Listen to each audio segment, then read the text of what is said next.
안녕하세요. 스토리텔러 이혜성입니다. 그날 군대 이야기에 오신 것을 환영합니다. 늦은 나이도 아니겠다 그런 생각을 하게 됐어. 향긋한 낙원을 떠올리세요. 또 초대해 주셔서 감사합니다. 코미디언 김길입니다. 반갑습니다. 정말? 우와!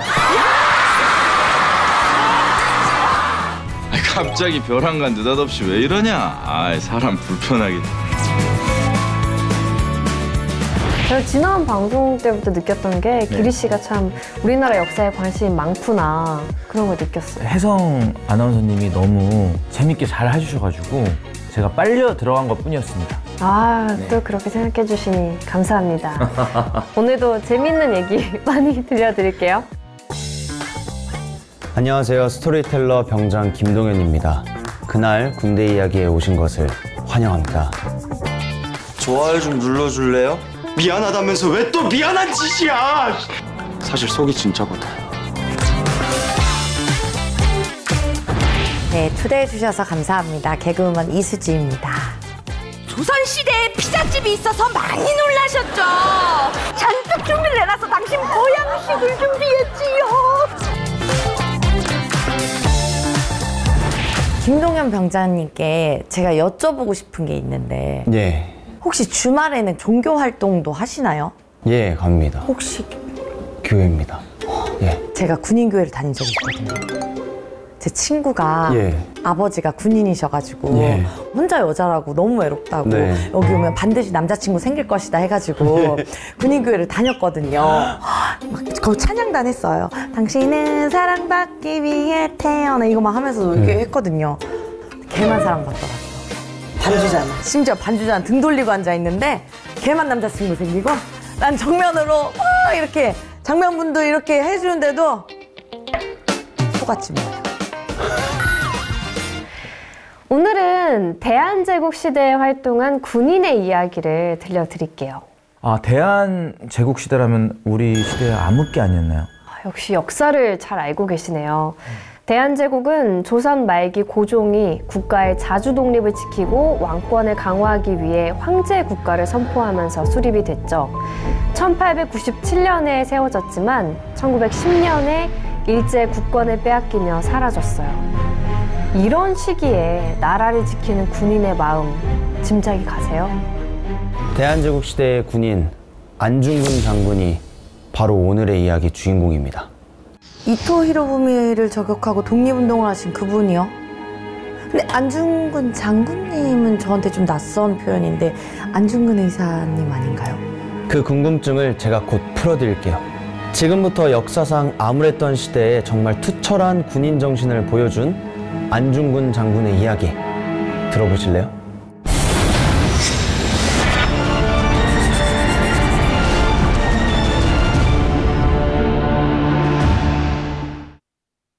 이곳은 리순 감옥입니다. 한 일제 군인이 괴로워하며 이야기합니다. 안씨, 나는 일제 군인, 특히 헌병이기 때문에 당신과 같은 훌륭한 분을 중대 범인으로 간수하게 된 것이 매우 괴롭소. 지금 마치 동료 입장에서 얘기한 것 같은데 일제 군인이 왜 그렇게 말한 거죠? 일단 한번 계속 들어보세요. 하얼빈 역에서 이토를 암살한 안중근이 헌병 간수였던 일본인 지바 도시치에게 이렇게 말했습니다. 이토를 죽이게 된 것도 나의 임무를 수행하기 위해서였소. 군인은 나라를 지키고 일단 유사시에는 나라를 위해 목숨을 바치는 것이 그 본분이기 때문에 서로의 입장에서 어쩔 수 없는 일이고 자기의 임무에 최후까지 충실하는 것만이 중요한 것이오. 일제 헌병도 감복할 수밖에 없던 투철한 군인 정신을 말씀하신 것 같아요. 1909년 10월 26일 오전 9시 안중근은 오래 준비한 거사를 실행에 옮기기 위해 이토의 환영식이 열리는 하얼빈 기차역으로 갑니다. 그날따라 안중근은 양복을 말끔하게 차려입으셨다고 해요. 군복이 아니라 양복을요? 네, 일본인으로 위장을 한 건데 거사를 치르기 전 의복을 갖춰 입으면서 그 어떤 마음이셨을지 상상이 되시나요? 들키지 않아야 한다는 그 막 위압감도 있을 것 같고 꼭 임무를 실행해야 한다는 그 중압감도 있을 것 같거든요. 환영 인파 속에서 갑자기 이토에게 총을 쏜 안중근은 그 자리에서 체포되는데요. 그 순간에 외칩니다. 코리아 우라! 코리아 우라! 코리아 우라! 코레아 우라 무슨 뜻이죠? 러시아어로 대한 만세입니다. 1910년 2월 7일 현장에서 체포된 안중근의 공개 재판이 열립니다. 그는 법정에서 당당하게 이야기합니다. 나는 개인 자격으로서 이 일을 행한 것이 아니오. 대한의군 참모 중장의 자격으로 조국의 독립과 동양 평화를 위해서 행한 것이니 만국 공법에 의하여 처리하도록 하라. 재판장에서도 이제 당당하게 자신을 참모 중장이라고 하셨던 거네요. 근데 사실 저는 이 장군이라는 단어가 굉장히 생소하거든요. 우리가 알고 있었던 의사는 무력으로 한 거에 의롭게 죽은 독립운동가를 부르는 최고의 존칭이라고 해요. 의사도 맞지만 재판 과정에서 스스로 군인임을 강조한 안중근을 장군으로 부르는 것이 그분에 대한 최고의 예우인 거죠. 하얼빈 우거 후에 안중근은 자신의 소속 부대를 대한의군이라고 하고 계급은 참모 중장이라고 밝혔다는 것입니다. 연해주 연합의병 동의군을 실질적으로 이끌었던 분입니다. 국내 진공작전할 때는 총사령부의 핵심 지휘관인 우영장으로서 참전을 해서 의병장들을 지휘했다는 것입니다. 의병은 민병대에 해당이 됩니다.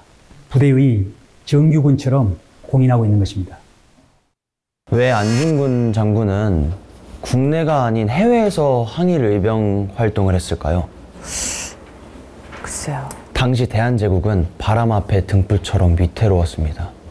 일제는 1905년 을사늑약을 맺어 대한제국 외교권을 박탈했고 1907년에는 정미 7조약을 체결해 군대를 해산시켰습니다. 아무래도 국내에서는 항일운동을 할 수 없었겠군요. 그렇죠.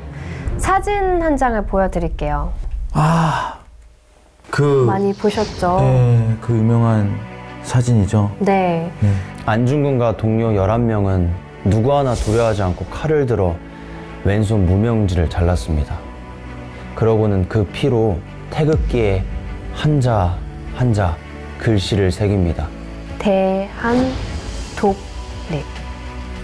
이를 단지 동맹이라고 하죠. 그들은 구체적인 목표를 세우는데요. 대한제국 침략의 원흉, 이토를 암살하기로 합니다. 왜 많은 일본인 중에 이토 히로부미를 목표 삼았던 거죠? 일본 침략주의자 이토가 존재하면은 한국의 독립이 파괴되고 동양 평화뿐만 아니라 세계 평화에도 위험이 된다고 생각해서 이토를 저격한 것입니다. 이토 히로부미는 우리의 입장에서는 대한제국의 식민지화를 주도한 원수였지만 일제에서는 이랑 다음으로 높은 총리였다고 합니다. 총리를 4번이나 하면서 청일전쟁과 러일전쟁을 승리로 이끌어 일본인들의 존경을 한몸에 받는 인물이었죠.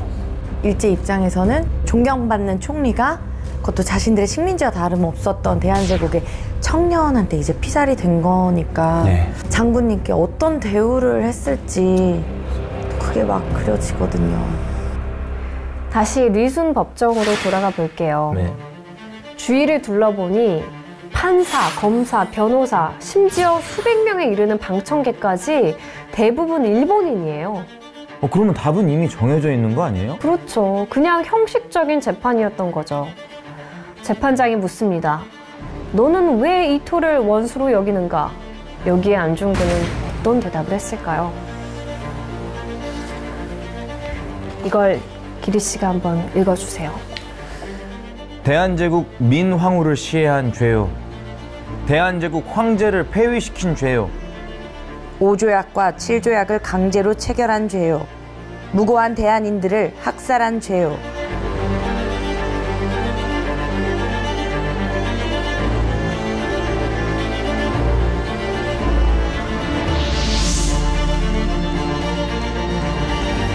재판 중지! 재판 중지! 네?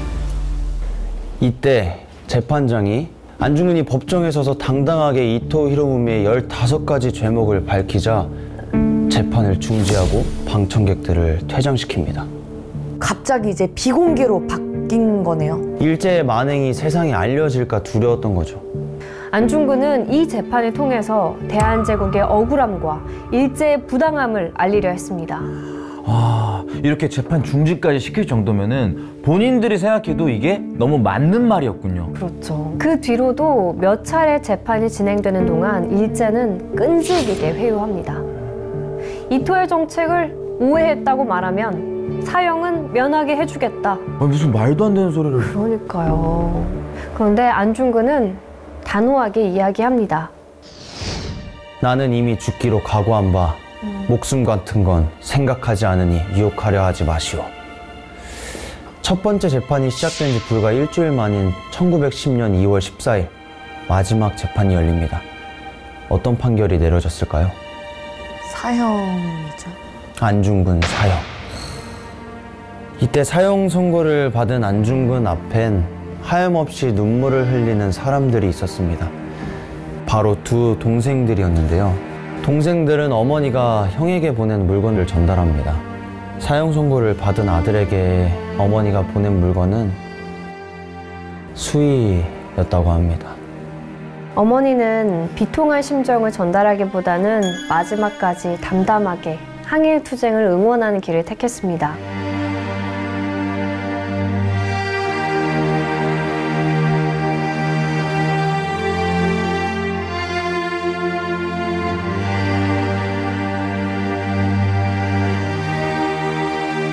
너무 귀한 아들이지만 그래도 국가를 위해서, 나라를 위해서 굴복하지 말라는 그 두 가지 마음이 교차할 것 같아서 어머니의 마음이 진짜 헤아릴 수가 없어요.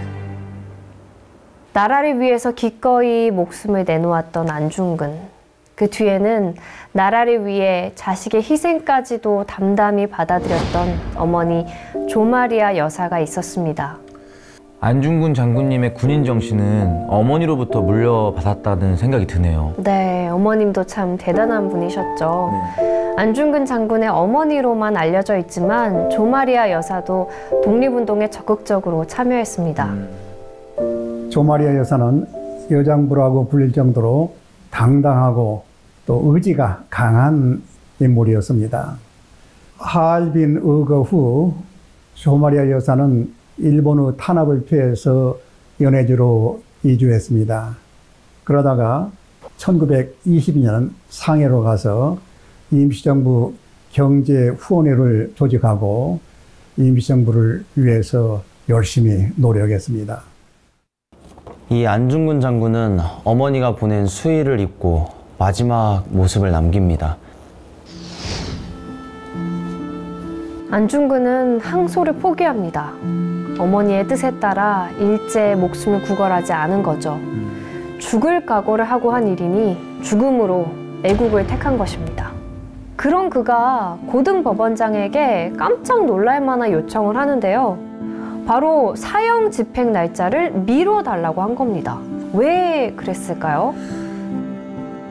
바로 이걸 남기기 위해서였습니다. 이게 뭐예요?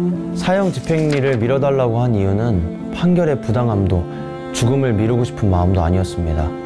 동양 평화론을 집필할 수 있는 시간이 필요했기 때문입니다. 안중근이 사형 집행일까지 미루면서 쓰고 싶어 했던 동양 평화론은 어떤 내용일까요? 동양의 평화를 위해서 쓴 책이 아닐까요? 그렇습니다. 안중근 장군이 이토 히로부미를 죽인 15가지 이유 중에 14번째가 동양 평화를 깨뜨린 죄였잖아요. 네네네. 그렇다면 그가 말하고자 했던 동양의 평화는 무엇이었을까요? 대한제국의 이익만이 아니라 청나라, 일제, 세 나라가 동등한 입장에서 노력하는 공동체의 정신이었습니다. 안중근 의사의 동양 평화론의 제1차 목표는 한중일 3국이 동맹을 맺어서 동양으로 침략해오는 유럽의 침략을 막고 동양 평화를 지키는 것입니다. 그리고 그 동맹의 힘으로서 유럽 여러 나라의 평화를 주장하고 또 세계 여론의 평화를 주장해서 세계 평화를 이루고자 하는 것입니다. 그런데요, 이 동양 평화론은 17페이지에서 끝납니다. 미완성이라는 건가요? 네. 안중근은 동양 평화론을 미완성으로 남긴 채 1910년 3월 26일 32살의 나이로 형장에서 생을 마감합니다. 진짜 이야기를 듣는 내내 가슴이 너무 아픕니다. 그는 두 동생에게 유언을 남겼는데요. 내가 죽은 뒤에 나의 뼈를 하얼빈 공원 곁에 묻어두었다가 국권이 회복되면 고국으로 옮겨다오. 지켜졌을까요? 일제는 유족에게 시신을 돌려주지 않았습니다. 안중근의 유언대로 하얼빈 공원에 묻는다면 그곳이 반일 감정의 성지가 될 것이라 우려했기 때문이래요. 아, 정말 마지막까지 정말 대단합니다, 정말. 안중근 장군의 사형 집행 후 35년이 지나 드디어 우리나라는 광복을 맞이하죠.